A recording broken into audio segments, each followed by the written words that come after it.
नमस्कार, स्वागत है आप तमाम दर्शकों का बिहार मिरर के यूट्यूब प्लेटफॉर्म पर। मैं टार्जन आर्यन आपके साथ जुड़ा हूं बिहार की ताजा तरीन खबरों के साथ। आइए इन ताजा तरीन खबरों की सुर्खियों पर एक नजर डालते हैं। बाढ़ राहत में जुटे एयरफोर्स के हेलीकॉप्टर का इंजन हुआ फेल, प्लेन हुआ क्रैश। सीएम नीतीश ने बापू टावर का किया उद्घाटन, महात्मा गांधी के जन्मदिन पर बिहार को मिली सौगात। प्रशांत किशोर ने बनाई जन सुराज पार्टी, मनोज भारती बने पहले अध्यक्ष। बिहार में कंप्यूटर ऑपरेटर की बहाली के नाम पर करोड़ों रुपए की ठगी, हेडमास्टर और बीईओ की भी मिली भगत। आइए खबरों पर अब विस्तार से नजर डालते हैं। बाढ़ राहत कार्य में जुटे एयरफोर्स के हेलीकॉप्टर के क्रैश होने का मामला जो है प्रकाश में आया है। बताया जाता है कि मुजफ्फरपुर के औराई में बुधवार को वायुसेना का जो हेलीकॉप्टर था, जो बाढ़ राहत कार्य में जुड़ा हुआ था, उसके इंजन के फेल हो जाने से जो है हेलीकॉप्टर जो है वो क्रैश हो गया। बताया जाता है कि सीतामढ़ी से हेलीकॉप्टर जो है बाढ़ राहत सामग्री को लेकर जो है जा रहा था। इसी दौरान नया गांव के वार्ड नंबर 13 के समीप ये हादसा घटित हुआ है। हालांकि इस घटना में हेलीकॉप्टर पानी में गिरा है और जो हेलीकॉप्टर में दोनों पायलट थे और साथ ही साथ जो दो जवान थे, दोनों ही सुरक्षित बताए जाते हैं।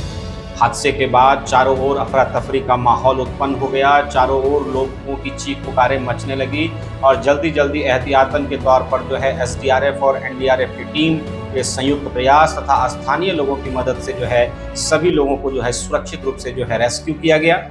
आपदा प्रबंधन विभाग के प्रधान सचिव प्रत्यय अमृत ने बताया कि जो संबंधित हेलीकॉप्टर की क्रैश होने की बात बताई जा रही है, उक्त हेलीकॉप्टर जो है वो बाढ़ राहत कार्य में जो है जुटा हुआ था, सामग्रियों के पहुंचाने का कार्य कर रहा था। हालांकि इस दौरान बताया जाता है कि जो पायलट थे उसकी चालाकी से जो है बहुत बड़ी घटना घटित होने से बच गई। बताया जाता है कि पायलट को जो है इंजन फेल होने का जैसे ही आभास हुआ तो इसकी सूचना उन्होंने जो है हेडक्वार्टर्स में दी थी, जिसके बाद जो है किसी तरीके से आसपास के क्षेत्र में पानी को देखते हुए जो है जो लैंडिंग था वो आपातकालीन लैंडिंग जो है पानी में कराया गया और उसके बाद जो है पानी में लैंडिंग कराने के कारण दोनों पायलट जो है वो सुरक्षित हैं और उसके साथ ही जो है जो दो जवान थे हेलीकॉप्टर में सवार, उनको भी जो है मामूली चोटें आई हैं, लेकिन कुल मिलाकर अभी स्थिति जो है वो सुरक्षात्मक है। महात्मा गांधी की 155वीं जयंती पर सीएम नीतीश कुमार ने बुधवार को पटना में बापू टावर का उद्घाटन किया। इस मौके पर बापू टावर की जानकारी के लिए जो है वेबसाइट भी लॉन्च किया गया है। इस दौरान सीएम नीतीश कुमार के साथ डिप्टी सीएम सम्राट चौधरी और विजय सिन्हा भी उपस्थित रहे। मंत्री लेशी सिंह भी उक्त कार्यक्रम को लेकर पहुंची थी और बिहार को जो है बड़ी सौगात देते हुए गांधी जयंती के दिन बापू टावर का उद्घाटन सूबे के मुख्यमंत्री नीतीश कुमार के द्वारा किया गया। आइए अगली खबर पर नजर डालते हैं, जहां बताया जा रहा है कि एक बार फिर से बिहार की राजनीति में जो है थोड़ी सी सुगबुगाहट उत्पन्न हुई है और एक नया तड़का लगा है। जी हां, मामला है कि बिहार की राजनीति में एक नई पार्टी की जो है एंट्री हुई है। बीते 2 साल से जन सुराज अभियान के तहत पूरे बिहार में पद यात्रा निकाल रहे जन सुराज के संस्थापक प्रशांत किशोर और पीके ने जो है अपने संगठन को राजनीतिक दल में जो है बदल दिया है। पीके के नए दल का नाम जन सुराज पार्टी रखा गया है। पार्टी की स्थापना के दौरान प्रशांत किशोर ने लोगों को संबोधित करते हुए अपने भाषण में कहा कि बिहार को अब दिल्ली की मेहरबानी नहीं चाहिए। बिहार के लोग इतने सक्षम हैं कि बिहार के लोग दूसरे राज्यों के लोगों को भी रोजगार दे सकते हैं। उन्होंने अपने संबोधन में कहा कि बिहार में विश्व स्तरीय शिक्षा व्यवस्था लागू करने के लिए अगर यदि उनकी सरकार बनती है तो सर्वप्रथम 1 घंटे के अंदर वह शराबबंदी कानून को हटाएंगे। फिर शराब से जो टैक्स प्राप्त होगा उस प्राप्त टैक्स को जो है केवल शिक्षा पर जो है खर्च किया जाएगा। पटना के वेटनरी कॉलेज ग्राउंड में जन सुराज पार्टी के स्थापना दिवस को लेकर कार्यक्रम आयोजित किया गया है। सब लोग ताली बजाकर स्वागत कीजिए और दल के अध्यक्ष के तौर पर जोरदार ताली बजाइए। दल के अध्यक्ष के कार्यवाहक अध्यक्ष के तौर पर मनोज भारती जी, जो अनुसूचित समाज के हैं लेकिन ये प्रशांत किशोर से ज्यादा काबिल आदमी है। प्रशांत किशोर नेतरहाट का परीक्षा 2 बार दिए, नहीं पास कर सके। ये भाई साहब पास किए।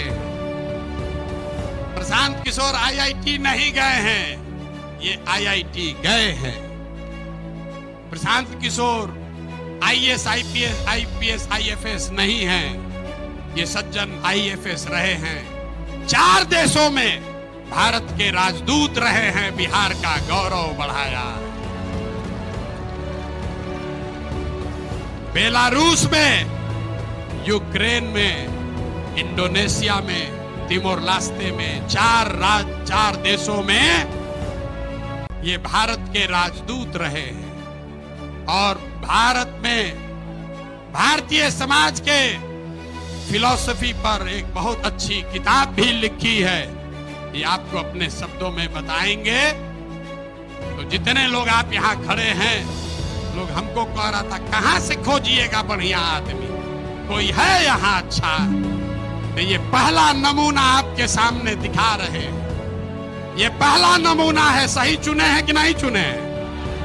नहीं, पूरा हाथ उठाकर बताइए सही चुने हैं कि नहीं चुने हैं?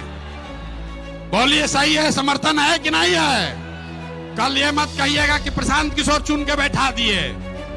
फिर से हाथ उठाकर बताइए, अनुमोदन कीजिए, ठीक है कि नहीं है? ये इसलिए नहीं है कि ये दलित समाज के हैं, ये काबिल हैं जो दलित समाज के भी हैं। यही जन सुराज का रास्ता है। बिहार में कंप्यूटर ऑपरेटर की बहाली के नाम पर करोड़ों रुपए की ठगी का मामला प्रकाश में आया है। बताया जाता है कि इस ठगी में हेडमास्टर और बीईओ की भी मिलीभगत शामिल है। उक्त मामले को लेकर सूत्रों से मिली जानकारी के अनुसार बिहार के सरकारी स्कूलों में कंप्यूटर लैब में ऑपरेटर की बहाली के नाम पर जो है करोड़ों रुपए की ठगी की गई है, जहां पर अभ्यर्थियों से करोड़ों रुपए की उगाही की गई है। शिक्षा विभाग के फर्जी पत्र के आधार पर मुजफ्फरपुर, सीतामढ़ी और पूर्वी चंपारण जिले में बड़े पैमाने पर बेरोजगारों से आवेदन मंगाकर जो है उन्हें ठगा गया है। मुजफ्फरपुर साइबर थाने की पुलिस ने यह खुलासा इस मामले में 2 संबंधित साथियों की गिरफ्तारी के बाद किया है। घटना से गिरफ्तार 2 साथियों के खिलाफ जो चार्जशीट दायर किया गया है, उसमें बताया गया है कि इस केस में अब शिक्षा विभाग के कई अधिकारी भी जो है जांच के रडार पर हैं। फिलहाल साइबर थाने की पुलिस इस पूरे सिंडिकेट में जो है, इस पूरे मामले में जो है कई तरह के शिक्षा विभाग के अधिकारियों, प्रधानाध्यापकों तथा कई तरह के बीईओ के साथ जो इसमें मिलीभगत की जो खबर मिली है, उसके आधार पर जांच कर रही है।